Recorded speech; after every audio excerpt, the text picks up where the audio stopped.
there is a very interesting story. Now that we were at Cop28, we keep following up on stories which are coming up to make sure that you are updated.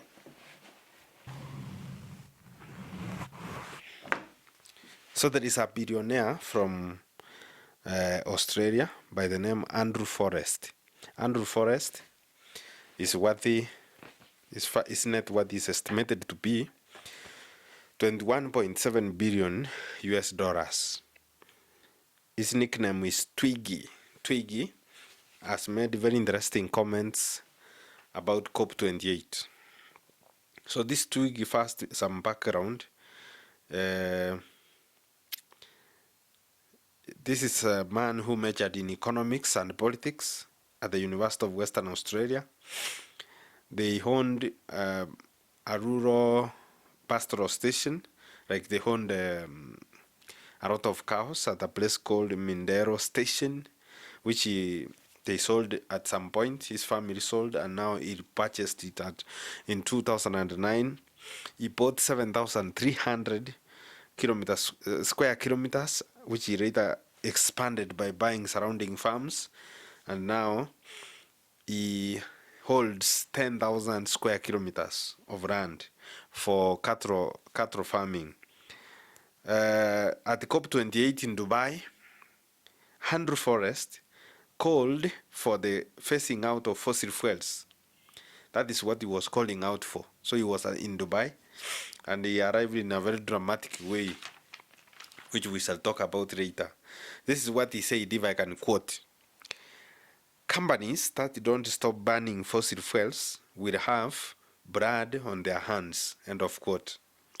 So he was attacking oil and gas industry broadly.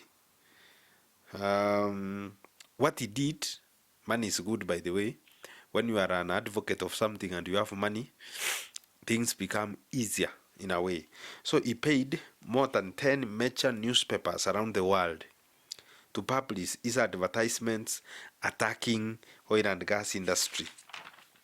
He paid the likes of New York Times, Wall Street Journal, Washington Post, Financial Times, Times of India, Australian Financial Review, and the Australian. He paid them so that they can publish his advertisements attacking the oil industry.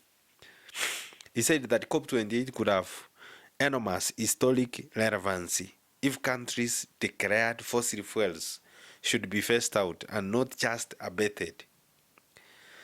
So he said, look, I quote, "Look, I could have thought it is unlikely a call to phase out fossil fuel could get a lot of airplay because the petrostate and fossil fuel sector send thousands and thousands of lobbyists here," he told the Guardian newspaper. So according to him, rising humidity and heat pose a serious and growing threat to humanity, especially in the heavily populated tropics and subtropics. According to Andrew Forrest, the billionaire from Australia, only one question was supposed to be given to everybody, including industrialists and leaders of or state leaders. That question is, when are you going to stop? When are you going to stop burning fossil fuel? That should have been the question, and not what they were told. They are asked, what is your net zero 2050 plan? Or that kind of whitewash. So according to him, they should have been asked, when are you going to stop burning fossil fuel? That is a very straight question, shooting at the eye of the storm.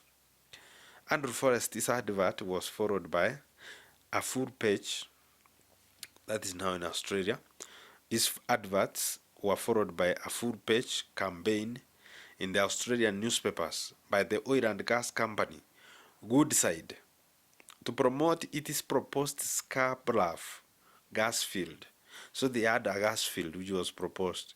So at the end of this advert by Andrew Forrest, they published a whole page promoting their gas field in Australia, a proposed one, of course. And this is a bad idea, a bad news, because billions of tons of greenhouse gas emissions will be involved. Forest made a splash at the Cop28 when it turned up with a ship dubbed Green Billionaire. Green Billionaire, that is the ship which brought him to Dubai. In this ship has 4 engines. 2 of them have been converted to use diesel and green ammonia. Green ammonia is something which is produced from green hydrogen. And according to him, he said that this is the beginning of the era of pollution-free shipping. This is the beginning of an era of pollution-free shipping. That is what is happening. We are getting more and more feedback on this conversation around climate change. And we shall, every day, we shall come up with one story. We should identify one story and share with you right here on Kerosi TV. Thank you very much. See you in the next episode.